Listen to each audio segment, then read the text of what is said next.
All right, let's jump right in. Today we're talking about PokerBros Unions. It's this really unique ecosystem that's basically become a paradise, a playground, really, for serious poker players.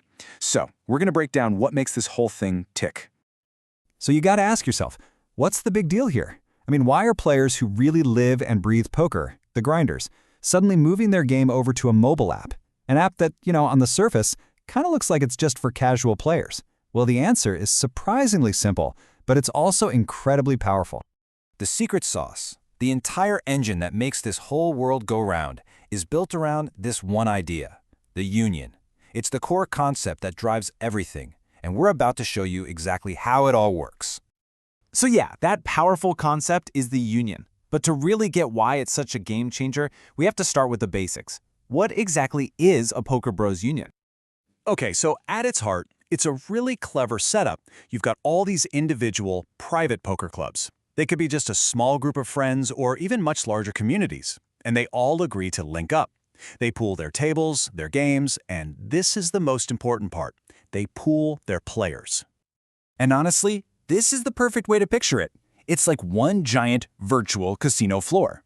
Instead of having, say, a dozen tiny, separate poker rooms with maybe one or two tables running, you've got this one massive space where players from every single one of those clubs are sitting at the same tables. It creates this constant buzz of action. And look, this whole structure isn't just a cool feature. It creates some massive, massive advantages. And that brings us to the real heart of it all. What are the main attractions? Why do grinders, the people putting in serious professional level volume, absolutely love this system? First up, and this is a big one, the games are often way softer.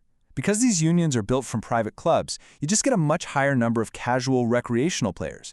People who are there to have fun, not to play perfectly balanced game theory optimal poker. Second reason? It's just simple math. More players means more money in the pot. When you combine the player pools from dozens of different clubs, the tournament prize pools just naturally get bigger. We're talking payouts that can easily compete with some of the traditional big-name online sites. And finally, the action literally never stops. Because you have clubs from all over the world in a union, while one part of the world is sleeping, another part is just logging on for their primetime poker session. For a grinder who wants to play on their own schedule, this is absolute gold. So when you put all these advantages together, you see how it creates the perfect storm for a high-volume player. You get tons of tables, which is crucial if you want to multi-table effectively. You get this huge range of stakes, from the micros all the way up to high roller games. You get different game types, and because of that global network, peak traffic is basically happening 24/7. It's an environment that is literally built for grinding. Okay, so the player experience is obviously a huge draw. But for a system like this to actually last, the mechanics behind the scenes have to be solid. So let's pull back the curtain a little bit and see how this whole thing is actually managed. The whole financial engine runs on a revenue sharing model. It's pretty straightforward. Players play, they generate rake, just like any other poker game. That rake gets collected by their home club. But then, and this is the key, all the clubs in the union share that revenue.